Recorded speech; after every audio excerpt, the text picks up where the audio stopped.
Hello बच्चों, एक बार फिर से स्वागत है आप सभी का द्रोड़ स्कूल पर। जैसा कि आप सभी देख सकते हैं कि मैं आपको previous year question paper solve कराऊंगा सैनिक स्कूल का। जी हां, प्रीवियस ईयर 2022 पिछले साल का क्वेश्चन पेपर, ठीक है। उसके अंतर्गत मैं आपको जीके और जीएस पोर्शन, जिसमें 25 क्वेश्चन आते हैं ना, टोटल 50 नंबर के, उसको मैं आपको सॉल्व कराऊंगा। और आगे आप देखिएगा कैसे प्रीवियस ईयर जो क्वेश्चन होते हैं रिपीट होते हैं, आपको मैं याद दिलाऊंगा। देखिए ये क्वेश्चन रिपीट हुआ, ये क्वेश्चन आया, तो आप लोग सभी क्वेश्चन को देखते चलिए, क्योंकि उसमें से कुछ भी प्रश्न या फिर उसके आसपास के प्रश्न आपके इस साल जो आपका 8 जनवरी को एग्जाम है ना, उसमें पूछे जा सकते हैं। तो मैं आपको जीके और जीएस के क्वेश्चंस कराता हूं, ठीक है। पहले क्वेश्चन, उससे पहले आप सभी पहले वीडियो को लाइक कर दीजिए, सभी के सभी जितने बच्चे हैं, और अपने दोस्तों को शेयर कीजिए ताकि सभी बच्चे मिलकर previous year question paper solve कर सके। मैं आपके लिए अभी 2022, 21 भी धीरे धीरे करके और भी सालों के क्वेश्चन पेपर लेकर आऊंगा, ठीक है। और जिन्होंने अभी तक चैनल को सब्सक्राइब नहीं किया है, जल्दी से जल्दी चैनल को सब्सक्राइब कर दे और बेल आइकन पे क्लिक करना ना भूले, ताकि पता चले कि वीडियो आ चुकी है, पढ़ाई का समय हो चुका है। चलिए अब पढ़ते हैं, प्रीवियस ईयर क्वेश्चन सॉल्व करते हैं, ताकि एक भी प्रश्न, अगर उसमें से 5 प्रश्न भी आ जा रहे हैं प्रीवियस ईयर से, तो आपके लिए फायदा है ना। 5 क्वेश्चन डायरेक्ट पता चल जाएंगे, उसमें आपको सोचने की भी जरूरत नहीं पड़ेगी, सीधा आपको आंसर पे टिक लगाना है, ठीक है। तो अच्छे से पढ़िए, सॉल्व कीजिए, और सभी को हर प्रश्न का आंसर कमेंट बॉक्स में लिखना है, जितने भी क्वेश्चंस मैं सॉल्व कराऊंगा, ठीक है। देखिए पहला क्वेश्चन क्या है कि भारत में ताजे पानी का प्रमुख स्रोत, बताइए भारत में ताजे पानी का प्रमुख स्रोत क्या है? What is the major source of the fresh water in India? क्या वो समुद्री जल है, ओशियन वाटर, या फिर नदी का जल है, रिवर वाटर, या फिर तालाब का जल है, पॉन्ड वाटर, या फिर बेटा भूजल, ग्राउंड वाटर? बताइए, सभी को लिखना है आंसर, सभी को, किसी को भी भूलना नहीं है लिखना, ठीक है। तो बेटा क्या होगा? ऑप्शन डी, भूजल, ठीक है। जो होता है अपना फ्रेश वाटर या ताजे पानी के लिए भूजल जो होता है, भूजल का जो वाटर होता है वो प्रमुख स्रोत है, ठीक है। बाकी समुद्र में आप देखेंगे वहां खारा पानी होता है, पीने योग्य नहीं होता, तो यहां पे बोला ताजा पानी जो हमारे पीने योग्य होता है, ठीक है। तो भूजल, तो ऑप्शन डी करेक्ट होगा। याद कर लीजिए क्वेश्चन, इसी के इर्द गिर्द जल से रिलेटेड क्वेश्चन पूछे जाएंगे। ज्यादा क्वेश्चंस में अंतर नहीं आएगा बेटा, आप ध्यान रखिएगा बस। नेक्स्ट क्वेश्चन है कि क्या है, सलमान रुश्दी को किस पुस्तक के लिए बुकर पुरस्कार प्राप्त हुआ? बताइए, Salman Rushdie won the Booker prize for which book? बताइए किस बुक के लिए? The Satanic verses, the midnight children's, Fury and the Shalimar the crown? बताइए कौन से बुक के लिए उन्हें बुकर पुरस्कार मिला? बुकर पुरस्कार से रिलेटेड भी मैं आपको क्वेश्चन पढ़ा चुका हूं कि सबसे पहले किस भारतीय मूल के व्यक्ति को बुकर पुरस्कार प्राप्त हुआ, किस भारतीय महिला को सबसे पहले बुकर पुरस्कार प्राप्त हुआ। तो क्या बताया था मैंने? अगर पूछा जाए किस भारतीय महिला को, तो आपको अरुंधति राय बोलना है, ठीक है। और किस भारतीय मूल के व्यक्ति को प्रथम पुरस्कार प्राप्त, तो उसमें क्या बताया था? वीएस नायपॉल। लेकिन यहां पूछा जा रहा है सलमान रुश्दी को किस पुस्तक के लिए? बताइए किस पुस्तक के लिए बुकर पुरस्कार मिला? तो आंसर है बेटा ऑप्शन बी, मिडनाइट चिल्ड्रंस। याद रहेगा? दोनों क्वेश्चन याद रहेंगे? अच्छे से दोनों क्वेश्चन को लिखिए, समझिए, याद रखिए। नेक्स्ट क्वेश्चन, सिंपल सा क्वेश्चन, बिजली के बल्ब का आविष्कार किसने किया था? हु इन्वेंटेड, क्या है, इन्वेंटेड द इलेक्ट्रिक बल्ब? बताइए किसने किया था बिजली के बल्ब का आविष्कार? आप सभी घर में होंगे ना बिजली के बल्ब, होंगे ना? बताइए किसने किया था? क्या Thomas Alva Edison, Alexander Graham Bell, Madam Curie, C V Raman? आपको तो मैं बता चुका हूं, सीवी रमन क्या बताया था? रमन प्रभाव, क्या है, राष्ट्रीय विज्ञान दिवस। उनके मैडम क्यूरी क्या बताया था? आपको बताना, कमेंट बॉक्स में लिख के बताना क्या बताया था। और ग्राहम बेल ने किसकी खोज की थी? ये भी मैं बता चुका हूं, पढ़ा चुका हूं, इसका भी आंसर आपको कमेंट बॉक्स में लिखना है। और बच गया एक ऑप्शन, ऑप्शन ए। बेटा ऑप्शन ए ही सही है, बिजली के बल्ब का आविष्कार किसने किया था? क्या है बेटा? Thomas Alva Edison. Option A सही है। नेक्स्ट क्वेश्चन है, जल चक्र को किस अन्य नाम से जाना जाता है? जल चक्र की बात हो रही है, ठीक है। By what the other name is the water cycle known as? बताइए, उसको वाटर मूवमेंट साइकिल बोलते हैं बेटा, एयर साइकिल बोला जाता है, या हाइड्रोलॉजिक साइकिल बोला जाता है, या फिर टेक्टोनिक साइकिल, या फिर विवर्तनिकी साइकिल, या फिर चक्र? क्या कहा जाता है? यहां पे जल चक्र की बात हो रही है ना। जल चक्र के अंतर्गत आप जल की विभिन्न अवस्थाओं को जान सकते, जैसे क्या होता है बेटा? नॉर्मल पानी रहेगा तो द्रव अवस्था, ठीक है। अगर वाष्प के रूप में रहेगा तो बेटा गैसीय अवस्था, और अगर ठोस के रूप में बर्फ बर्फ में है तो ठोस अवस्था में आ जाएगा ना। ठीक है, साथ में उसका वाष्पीकरण, वाष्प उत्सर्जन, संघनन, वाष्पन, सभी क्रियाएं पढ़ते हैं ना, पढ़ते हैं ना बेटा। हाँ, तो ये सब, तो जल चक्र को हम क्या बोलते हैं बेटा? हाइड्रोलॉजिक साइकिल या फिर जलीय हाइड्रोलॉजिक चक्र। ऑप्शन सी करेक्ट होगा। ठीक है, ऑप्शन सी, ये भी याद रखिए जल चक्र से संबंधित। जल प्रदूषण के एक उदाहरण का चयन किया। जल प्रदूषण का जो निम्न में से जो एग्जांपल लिखे हुए ना बेटा, pick an example of the water pollution, तो इसमें से आपको बताना है कि ये 4 ऑप्शन में से कौन सा एग्जांपल जो है जल प्रदूषण का उदाहरण है। बड़े जहाज से तेल का रिसाव, एंड क्या है बेटा? Oil spill from the large ship, समुद्र किनारे पशुओं का विचरण, और प्लास्टिक की बोतल से पानी पीना। ये कौन सा? ये तो नहीं हो सकता बेटा। ठीक है, ये हो गया। कार में गैसोलीन, ये भी नहीं है। ठीक है, समुद्र किनारे पशुओं का विचरण, ये उतना मेजर वो नहीं है जल प्रदूषण का। ठीक है, सबसे मेजर जल प्रदूषण का उदाहरण है बड़े जहाज से, जब बड़े जहाज से तेल का रिसाव। ठीक है, तो बहुत बृहद स्तर पर जल प्रदूषण होता है। तो ऑप्शन ए करेक्ट होगा, ऑप्शन ए करेक्ट होगा। सभी ऑप्शन ए होगा ना। सभी को अपना खुद से भी आंसर बताना है। मैं सभी के आंसर बताऊंगा, आप नोट कीजिए, आपको सॉल्व कराता चलूंगा, लेकिन आप क्या करना है? आपको पहले आंसर देना है मुझसे, और सबको बताना जरूर है आंसर कि कितने क्वेश्चन सही किए। बेटा आप सभी को पता है कि जैसे नवोदय विद्यालय क्लास 6 के फॉर्म आ चुके हैं, और एग्जाम कब है बेटा? 29 अप्रैल को एग्जाम होने वाले हैं। तो जो भी नवोदय विद्यालय क्लास 6 के लिए 2023 के लिए तैयारी कर रहा है बेटा, उसके लिए हमारा अर्जुन बैच है। आप अर्जुन बैच ज्वाइन करके बहुत ही अच्छे ढंग से तैयारी कर सकते हैं। ठीक है, और जो बच्चे 2024 के लिए मतलब नेक्स्ट ईयर के लिए नवोदय विद्यालय की तैयारी करें, उनके लिए हमारा नवोदय अल्फा बैच है। और जो सैनिक स्कूल के लिए 2024 के लिए सैनिक स्कूल, जो अभी आप एग्जाम देंगे वो 2023 का सैनिक स्कूल का एग्जाम होगा क्लास 6 का, और जो नेक्स्ट ईयर के जो बच्चे जो क्लास 6 के लिए 2024 का एग्जाम देंगे, उनके लिए हमारा सैनिक अल्फा बैच है। सैनिक अल्फा बैच। अब जैसे आप सभी पढ़ाई कर चुके हैं पूरी तरीके से, क्वेश्चन सॉल्व कर लिए, जितना याद करना था सब कर लिए, क्वेश्चन प्रैक्टिस क्लासेस देख लिए, अब बारी किसकी आई? टेस्ट देने की ना। तब तो पता चलेगा ना आपको अपनी तैयारी कैसी हुई है। डायरेक्ट आपको एग्जाम में नहीं जाना है, पहले आप मॉक टेस्ट दीजिए। जो जिस माध्यम से भी हो, हिंदी मीडियम से हो आप या इंग्लिश मीडियम से हो, पहले आप मॉक टेस्ट दीजिए। इससे जब आप जाएंगे तो आपको लगेगा कि हमने 10 टेस्ट हम दे के आ रहे हैं, तो 11वां टेस्ट है। अलग से कुछ एक्स्ट्रा प्रेशर फील नहीं करेंगे, आप सभी को नॉर्मल लगेगा टेस्ट की तरह। तो इससे कोई भी दिक्कत नहीं आएगी। आप आराम से हिंदी में, अगर हिंदी मीडियम से तो हिंदी मीडियम, इंग्लिश मीडियम से तो इंग्लिश मीडियम का मॉक टेस्ट ज्वाइन कर सकते हैं सैनिक स्कूल की तैयारी के लिए। साथ में नवोदय विद्यालय के लिए हमारे मॉक टेस्ट है द्रोड़ स्कूल के ऐप के अंदर। आपको प्ले स्टोर में जाना है, वहां द्रोड़ स्कूल का ऐप इंस्टॉल करके वहां पे कोर्सेस आपको दिख जाएंगे। अगर कोई भी दिक्कत आती है तो आप 6260388361 पर हमें कॉल कर सकते हैं। ठीक है, और बाकी अब बात करूं बच्चे जो टेलीग्राम ग्रुप है, ठीक है, टेलीग्राम ग्रुप नवोदय _सैनिक_6 और नवोदय _सैनिक_9, ये चैनल आप ज्वाइन कर सकते हैं। डिस्क्रिप्शन में भी आपको मैं लिंक दे दूंगा, ताकि बच्चे टेलीग्राम में ग्रुप में जोड़े, वहां अपने क्वेश्चंस भेजें, वहां उनके क्वेश्चंस लिए जाएंगे, उनके डाउट सॉल्व किए जाएंगे। ठीक है, सभी जिस प्रकार के क्वेश्चंस मिलेंगे सबको सॉल्व कराए जाएंगे। तो आप ग्रुप ज्वाइन कर सकते हैं आप सभी बच्चे। अब बढ़ते हैं नेक्स्ट क्वेश्चन में। 5 क्वेश्चन कर लिए, सभी को बताना है ना। लास्ट में 25 क्वेश्चन आते हैं 50 नंबर के। आपने कितने सही किए? मैं आंसर बता रहा हूं, उससे पहले आपको बताना आप सही थे या फिर नहीं। ठीक है, इसमें लिखा है थिंग्स टू लिव बिहाइंड। उपन्यास के लिए निम्नलिखित में से सुशीला देवी साहित्य पुरस्कार किसे मिला? बताइए। Who has won the Sushila Devi literature award for the novel things to live behind? बताइए किसे मिला? कणिका मुखर्जी, राम सूरी, नमिता गोखले या फिर रीचा चंद्र? बताइए। रीता चंद्रा। किसे मिला? ऑप्शन सी बेटा, ऑप्शन सी सही है, नमिता गोखले को थिंग्स टू लिव बिहाइंड उपन्यास के लिए कौन सा पुरस्कार मिला? सुशीला देवी साहित्य पुरस्कार। ठीक है, सुशीला देवी साहित्य पुरस्कार मिला। नेक्स्ट क्वेश्चन, संयुक्त राष्ट्र का मुख्यालय कहां स्थित है? बेटा ये तो मैं पूरा बता चुका हूं ना। संयुक्त राष्ट्र संघ की कब स्थापना हुई थी? 24 अक्टूबर, बताया था ना, 24 अक्टूबर 1945। और इसका मुख्यालय कहां बताया था? मैंने बताया था न्यूयॉर्क, यूएस, क्या बताया था? अमेरिका के न्यूयॉर्क शहर। तो ये तो सिंपल सा क्वेश्चन है, ऑप्शन बी करेक्ट है। सही है ना? सब कुछ समझ आ रहा है बेटा सभी को? न्यूयॉर्क।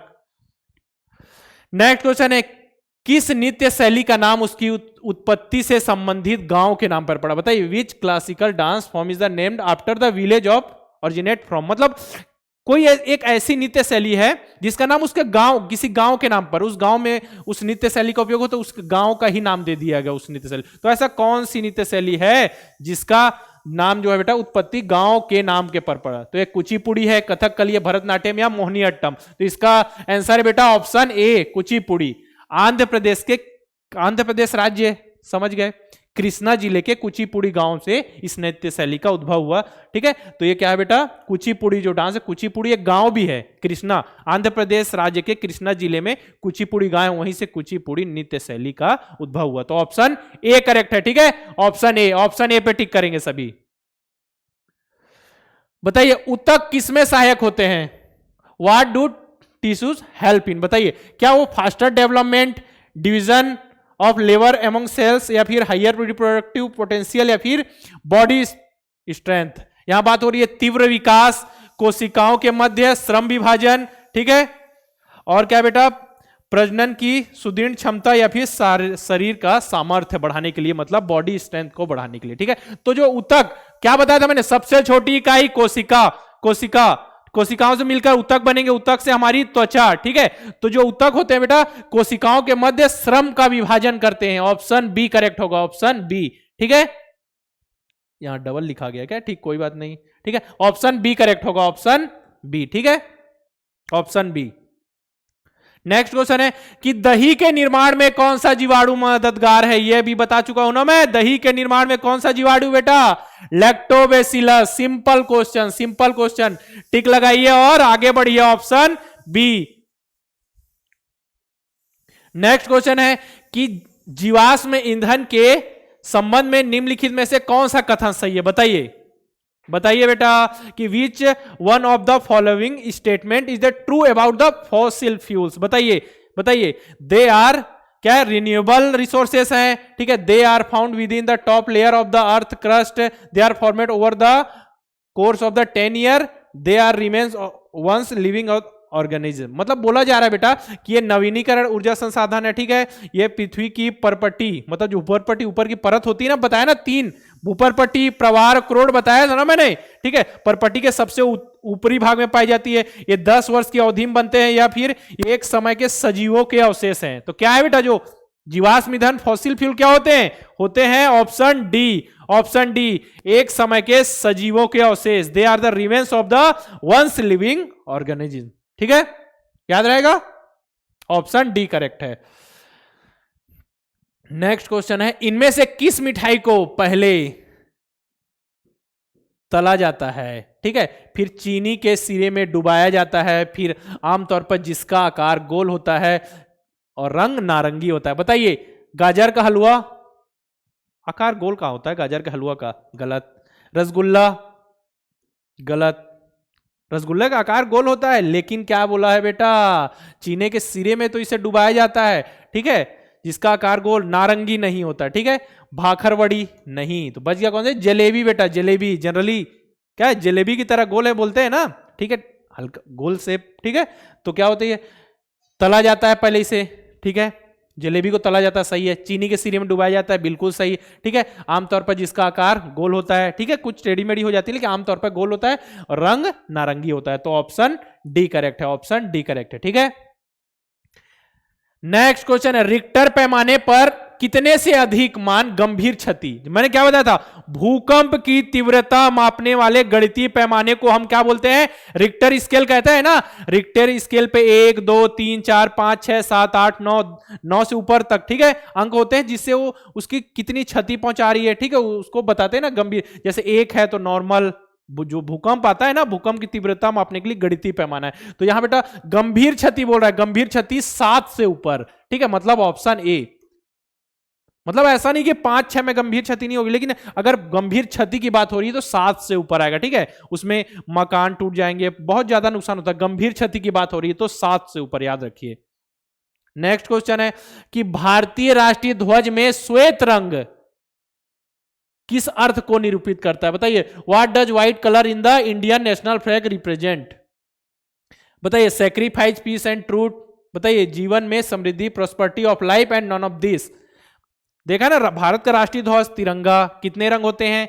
3 पट्टियां होती है ना, केसरिया रंग, सफेद रंग, फिर हरा रंग। तो इसमें पूछा है व्हाइट रंग, श्वेत रंग, और बीच में क्या होता है अशोक चक्र में 24 तीलियां। नीले रंग क्या होता है ना, नीले रंग का अशोक से 24 तीलियां होती है। तो श्वेत रंग किसका प्रतीक है बेटा, सत्य और शांति, option B, option B.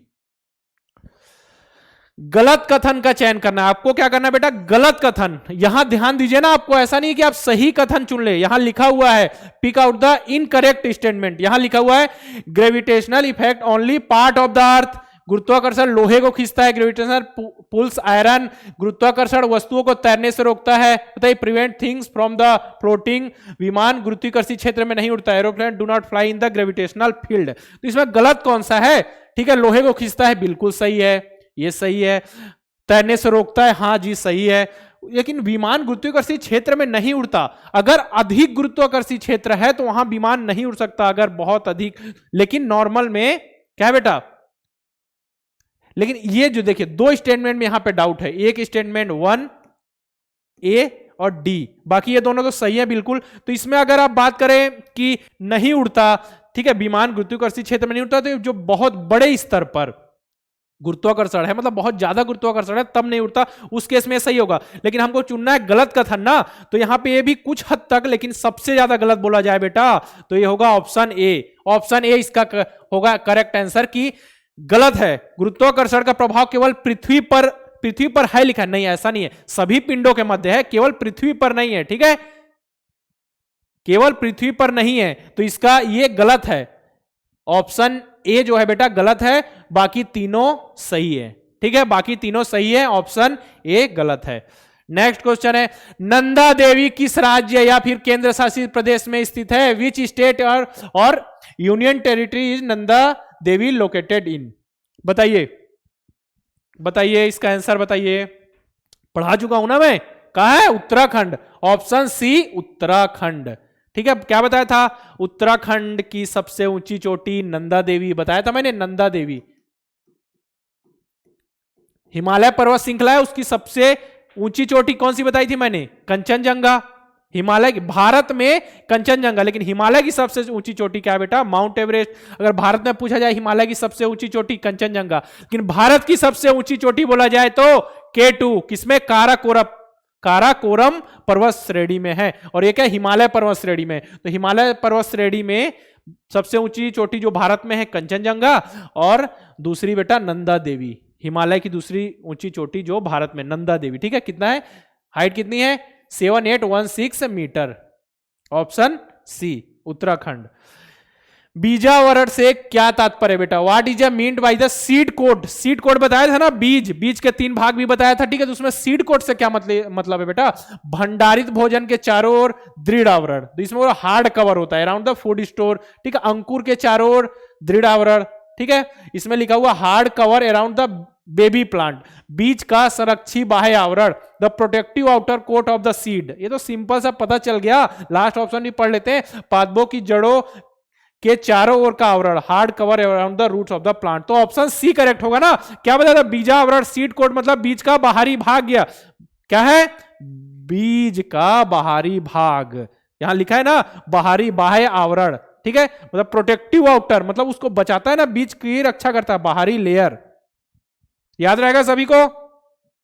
Next question है, पारसियों के धार्मिक ग्रंथ का नाम बताइए name of the holy book of the Parsis, Bible, ठीक है, जैन अवस्था, कुरान या फिर गुरु ग्रंथ साहिब। ये बहुत ही अच्छे से मैं आपको पढ़ा चुका हूं, एक भी बच्चा गलती नहीं करेगा इसमें, ठीक है। बाइबल क्या बताया था बेटा, किस धर्म से, क्रिश्चियन, क्या बताया था मैंने, ईसाई, है ना, ठीक है। जैन अवस्था पारसी, यहां पे आ जाएगा बेटा, ये याद कीजिए पारसी, ठीक है, यहां पे याद कीजिए ऑप्शन बी। कुरान का बताया इस्लाम धर्म, गुरु ग्रंथ साहिब सिख, ठीक है। और क्या बताया था, बौद्ध धर्म से भी संबंधित कुछ बताया था ना, पवित्र ग्रंथ, क्या बताया था बताइए मुझे, त्रिपिटक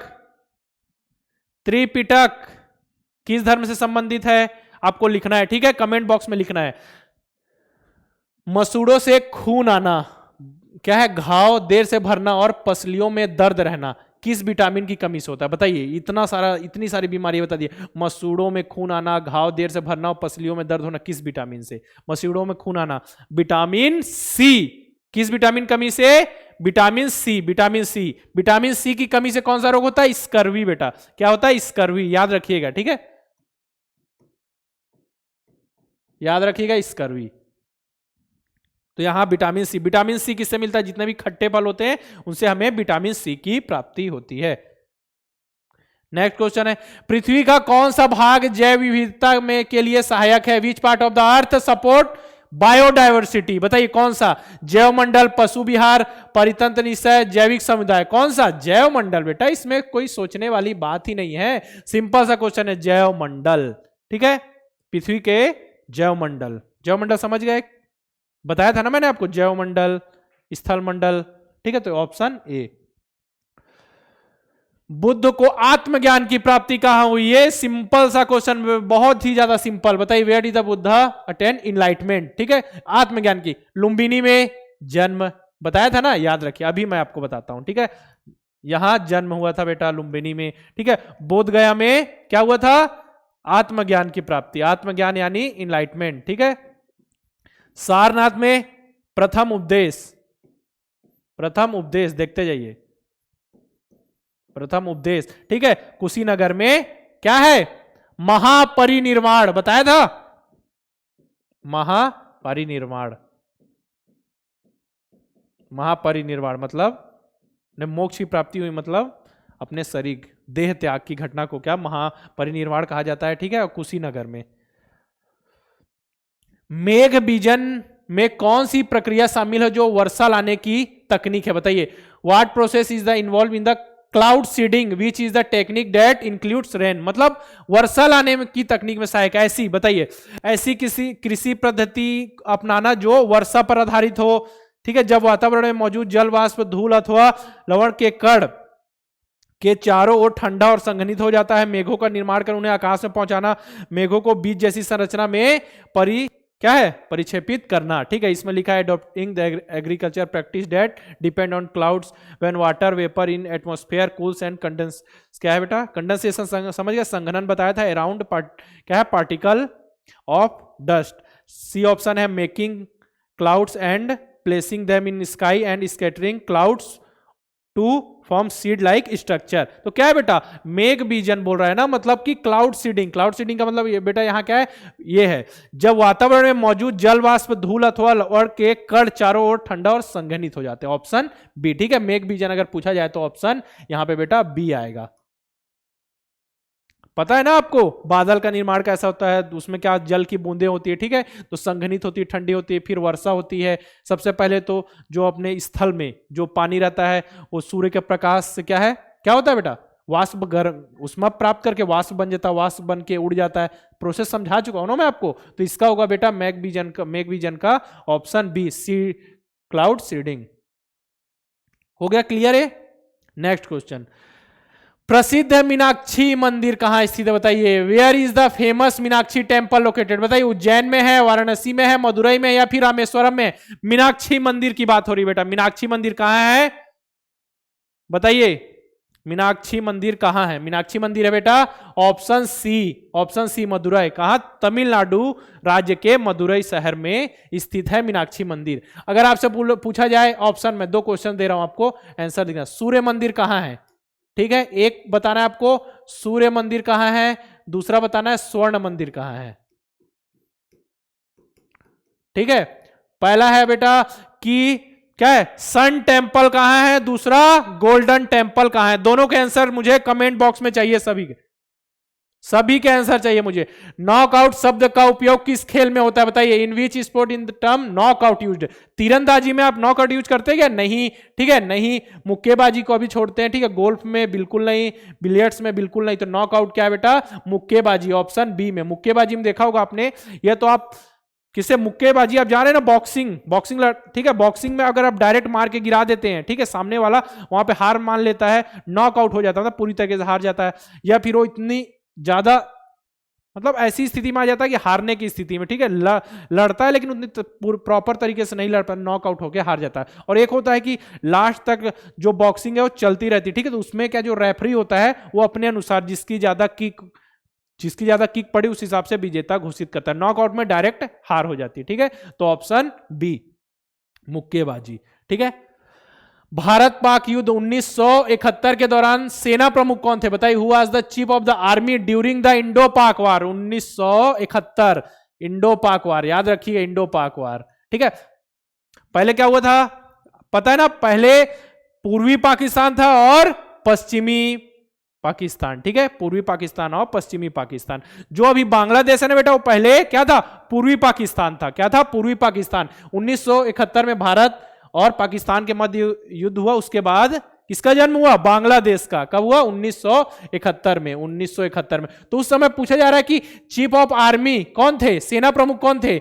तो सेना प्रमुख थे ऑप्शन बी। कौन थे? Field martial.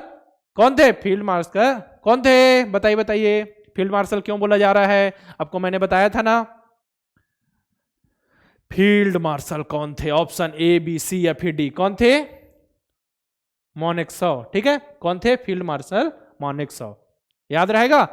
इसमें पिछले साल कुछ बच्चों ने यहां पे पी कुमार मंगलम में टिक किया था। नहीं बेटा, इसमें क्या आएगा? फील्ड मार्शल सैम क्या है? मोनेक्सॉ। ठीक है, ऑप्शन बी करेक्ट है। ऑप्शन बी करेक्ट है, याद रखिएगा।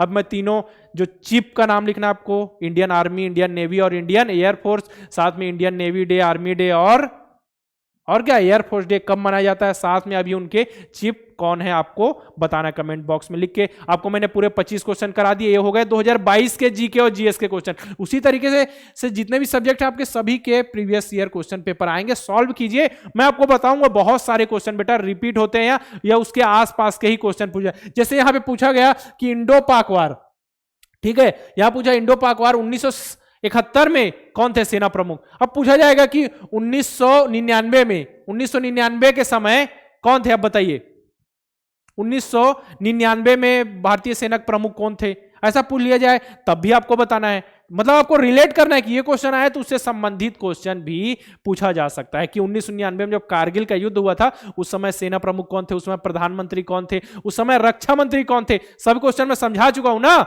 सब बताया हूं आपको, तो आपको बताना अच्छे से। ठीक है, और सभी को वीडियो को लाइक करना नहीं भूलना, और जिन बच्चों ने अभी तक सब्सक्राइब नहीं किया है वो जल्दी से जल्दी चैनल को सब्सक्राइब करें ताकि आगे जितनी भी मजेदार वीडियो हैं सभी आपके पास आए और आप उसका लाभ उठा सकें। पेपर आपको एग्जाम में मदद मिले, साथ में आपको पेपर का सॉल्यूशन, जितने भी प्रीवियस ईयर क्वेश्चन में सब कुछ मिलेगा बेटा, यहां आपको सब कुछ बताया जाएगा। ठीक है, मिलते हैं फिर किसी इसी तरीके के इंटरेस्टिंग वीडियो के साथ। ओके।